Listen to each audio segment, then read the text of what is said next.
Hey everybody, Corey from Aquariumcoop. Today we're going to talk about how to actually clean an aquarium properly, which seems so easy if you've been doing it already. If you're new to the hobby or you want to pick up some tips and tricks, this is for you. So first, we need to break it into what I'm going to call three parts. First is chemically, is the water chemically clean? Next one's going to be mechanically. Are we gotten the debris out of there? Are we collecting the poop? Are we doing those types of things?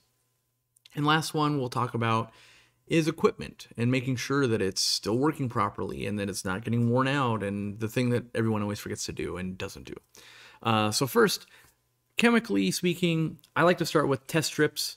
You can use a liquid test kit. I find that I am too lazy to use a liquid test kit. It takes me like 20 minutes to do all the parameters, and it doesn't even do all the ones that like a test strip will. Ours are fast and accurate.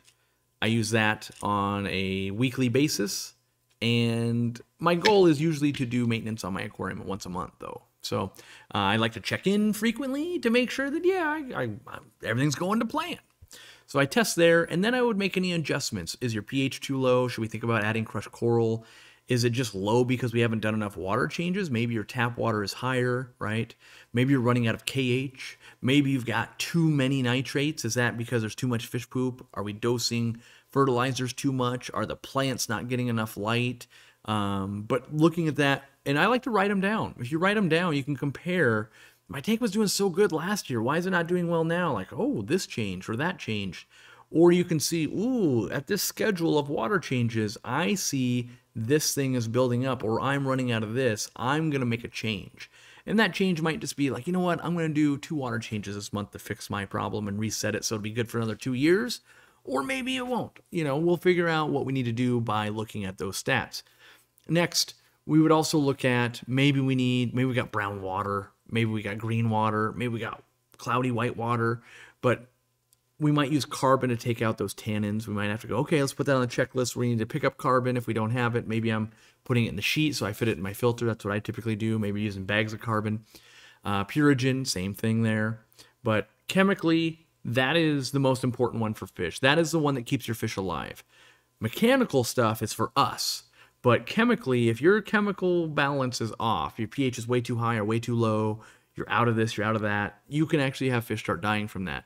Usually, fish don't really care if they're swimming through poopy water, and that's why water looks so bad when you go to a lake or a river. It's like, oh, geez, that's a lot of stuff in there.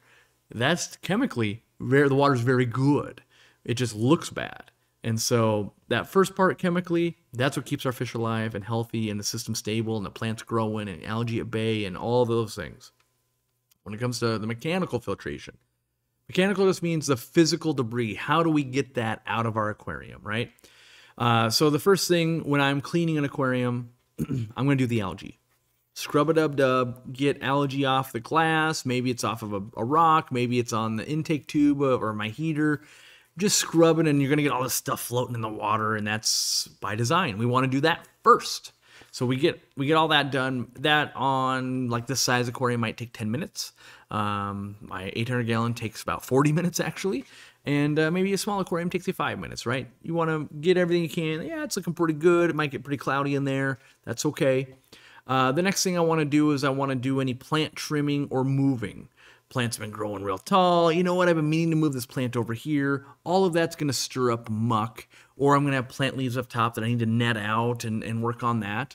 But basically, I'm trying to get all of the stuff that's going to create a mess done before I start cleaning it up. That's the big goal there.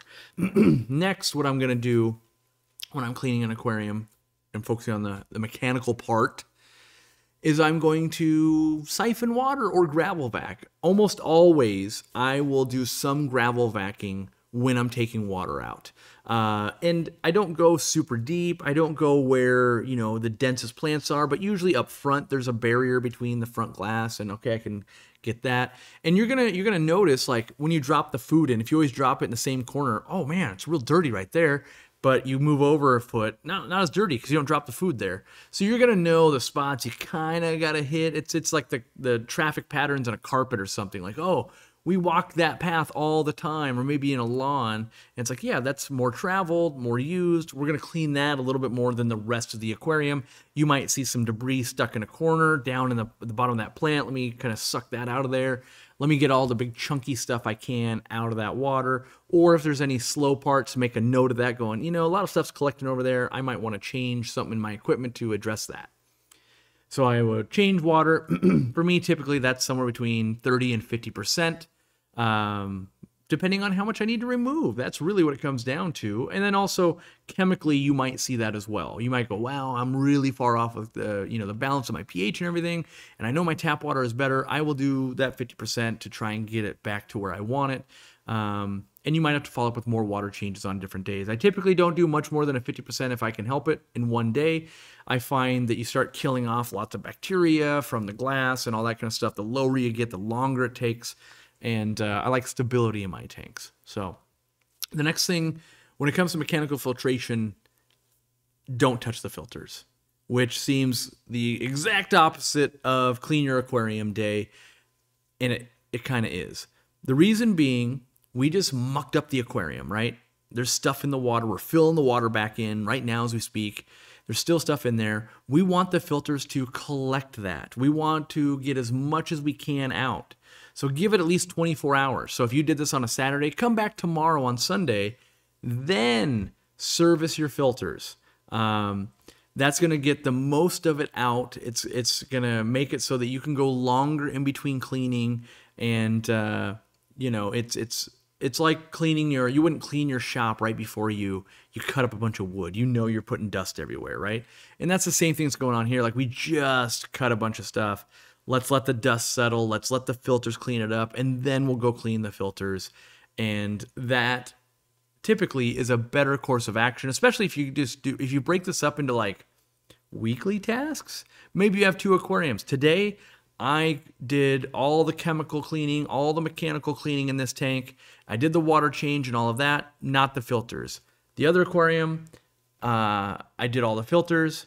Next week, on the first aquarium, I'll do all the filters, and then I'll start again on the other maintenance. So it's kind of like an every other week thing. Makes for a much more stable system. So don't clean your filters the same day you're doing the rest.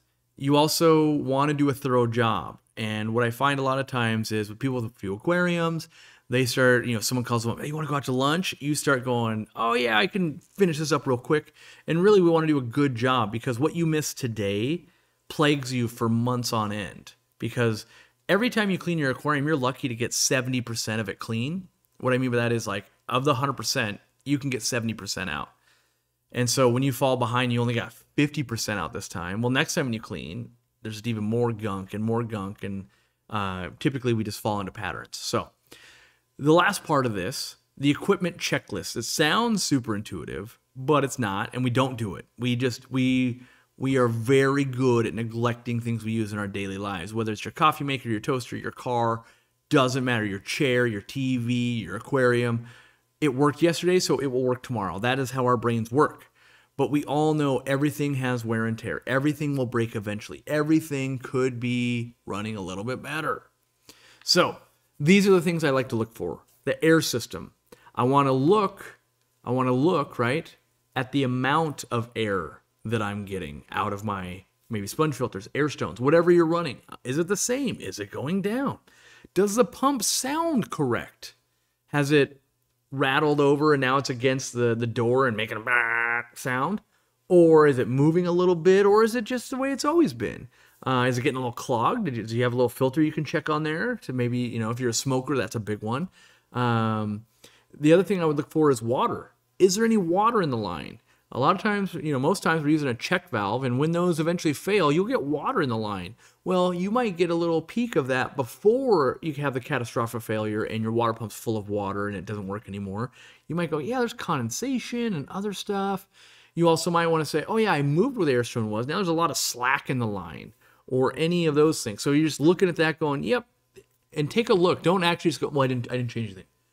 That's how yeah, I didn't change anything. I drove my car and then it blew up. Well, I never looked. I never went out of my way to look to see, could there be things going wrong? Next, look at your heating system, right? Is it the right temperature in your aquarium? So first, is the heater working correctly? That's one thing to even check, right? Second would be, what is the temperature in that aquarium? During the summer right now, it's probably warmer in your aquarium than what your heater is set to. Is that okay? Well, maybe you got a lot of lights on there. Maybe you have a lot of filters on there. All these are contributing energy and heat. Maybe you're running the room really warm. All of these things are going to contribute to this. And when you check the equipment list, you're checking, is this correct? Maybe it's the middle of winter and it's a little bit cold. Oh, you turned your thermostat down in your house. Oh, you're doing this. Oh, the heater is starting to go. Oh, I did get rid of that one thing that was adding a little bit of heat. Oh, I did leave the top of my aquarium open. Which, by the way, if you're not running aquarium tops and you're using a heater, you're purely fighting yourself. Run aquarium tops.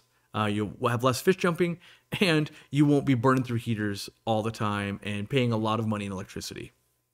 Let's see. So speaking of those tops, let's talk about those. Lighting systems. That's the next thing I would check is, one, check the tops. Do you have a bunch of algae growing there? Is there the air stones are spritzing, and so you've got calcium buildup or anything underneath under there? You have any cracks? Sometimes that can happen. A light gets way too hot or something happens, or you put your elbow while you're reaching over it. That can happen too. Just checking it out. And I use an algae scrubber, and I kind of usually run this underneath there a couple times just to make sure that I'm free and okay. If I have to, I'll take it over and clean the glass top. But are the lights, are they too strong? Are they not strong enough? Are they getting hotter? Did you lay a towel on them? Is your cat been sleeping on it? Is it, is there any condensation underneath? You just want to give it a once over. All these tasks, for the most part, take a minute and a half. Just going, okay, yeah, looking pretty good. Oh, look at this. Okay, that might be something to watch. Not everything's take action. Sometimes like, I didn't notice that before. Is that new? I don't know. We'll see if that gets worse next time, right? Filters. You should be checking your filters, right? Because we're working on the tank. Now, there's a difference between just cleaning your filter and checking it in an equipment checklist, right? So first, is there any buildup? Are we noticing calcium deposits? Are we noticing algae buildup on the lip of maybe where it's coming back in the tank? Is there anything that's bubbling up out? Is it almost backing up and overflowing? Is the tubes for your cancer filter, they're getting a little brittle? How are when's the last time you replaced or lubed up the O-rings on that cancer filter? And half of you instantly was like, what? Lubing the O-rings? What is that? Yeah, every year you should be using silicone grease on all the O-rings on a cancer filter so it doesn't fail. You're instantly all going, where do I find that? You're gonna have to Google it. You can buy it in little tubes, and you basically just put a little bit on your fingers and you run that through there, and that's gonna keep it from you waking up one morning and going, oh, my aquarium's leaking, right? So doing preventative maintenance, very important, but not just on cancer filters. You want to look at impellers too on all the device, whether it's a power head, a hang-on back, a canister, any of those. You want to take that impeller out. You want to see, are the blades, any chunks or anything missing from there? Is it still glued to the magnet? That happens all the time. Is it loosey-goosey or is it pretty good? Like, there should be some play. The way they work is they kind of lock into place and then they spin. So you should be able to basically move it all the way around, but is it real wobbly this way? That's a problem. And when you take that out and you look at it, check the little rubber ends. Are they looking brittle and like they're breaking down? Maybe they get a little bit of silicone grease. Then you also want to check the actual, usually it's a ceramic or metal shaft. Is there any hair? Is there any mosses, like Java moss? That'll get wrapped up in there, and that keeps it from spinning freewheeling, heats it up. When you pull it out, was it really hot? Ooh, that's a sign there's lots of friction. And then look at the magnet itself. Are there any grooves in it? That can happen from a piece of sand or something like that getting in there, and maybe you start hearing a rattle someday, but you can order up a replacement. You don't have to replace it today, but you can go, ooh, yeah, it's getting worn. Let me go ahead and hop online, and I'm gonna order one of those for 15 bucks, and I'm gonna put it in my aquarium cabinet. And so then when I do go, yeah, it's time to change it, you've got it on hand and not going, oh, it's out of stock. That's great. That's just what I want to see, right? You're also checking out all the little pieces inside. You're giving it a look like, oh, you know what? I really should take this and scrub it out, or I really should do this part, or oh, you're right, this part is a problem. And just making sure that all the sponges aren't starting to break down inside. The bio rings are actually clean. I've had filters going so long that the bag that the bio rings go in starts disintegrating. You're like, oh, I need to order a new aquarium filter bag just to put my bio rings in. All of that, that doesn't happen overnight. That's like, oh yeah, at year 6, the bag is finally starting to like, oh, it's literally rotted enough. And you need to maintenance things, right? So next, look at all the intakes of your filters. What that might be the basket where it sucks water in. You can get stuff clogged up right there. But usually you can actually open that up even more and go, oh, right where it actually goes in the tube, there's like a little float valve ball on canister filters, and a lot of gunk gets caught up there. You can take that apart and go, oh my gosh, this thing's gonna run way better, and you'll won't realize you're running at 50% of the flow for the last year. Same with hang-on bags. If you've got like an AquaClear and each tube plugs into the next one, well, each one has the little intake screen. Well, you can clean this one, but the next one in the chain gets clogged, and the next one in the chain gets clogged. And so you could take it all apart, clean it all, get your flow back, right? All of those things, you want to check intake screens, take them apart, and really spend some time. Not at the tail end of you've already spent an hour gravel vacuuming and testing and doing all this. You want to give yourself the time to really delve in there and check, and not just go, it's fine, it worked, it's still pumping water, right? And then, yeah, I alluded to this earlier, but are any of the sponges or other pieces worn, right? And that's the bags, that's the sponges, that's the things that last a really, really, really long time. And they've been working for 5 years, so you don't even check them anymore. Yeah, give them that little, grab it. Okay, it's still got some spring left in it. Okay, yep, it is coming clean when I clean it. It's holding its shape. It's not, it's not starting to tear, not starting to rip, anything like that. Just make sure it's doing what it is supposed to do. And if it's not, pre-order some stuff so that next time you go through this maintenance in a month or 2, you can be ready. So I realized that was like a long thing. That was 16 minutes on how to clean an aquarium, but those are the steps that will get you to be successful. And you're going to pick up tips and tricks. You're going to go, oh, I just learned about using an old toothbrush to clean this, and I learned about this, and I learned about this, and I learned about soaking parts in this to dissolve calcium, and I learned about this trick and that trick. But this is really the linear flow of chemically, is your water good? Your fish will live. Next, can I mechanically make it visually look good for me as the aquarist? Check, right? Next, can I make sure equipment's not breaking, still working correctly, and checking in on things that have just always been good, when it turns out like, oh, they're actually starting to go off, and we can correct that. So we don't have to wait for failure. We can go, I see the thing I don't want to really happen. Let me fix that before it's a catastrophic event. And yeah, so if you found this helpful, like, subscribe, share it with people that need to see this. I appreciate it. If you want to buy stuff that we've shown in the video, like, algae scrubbers and sponges and filtration and all of that kind of stuff, we sell it at aquariumcoop.com. We also sell it in our retail store in Edmonds, Washington. We also have 150 plus partner stores around the United States. So if you want to buy any of that stuff, it's pretty readily available. You can have it in under a week. So we'll see you around. Thanks for hanging out, and hopefully we'll teach you something in the next video. Have a good day.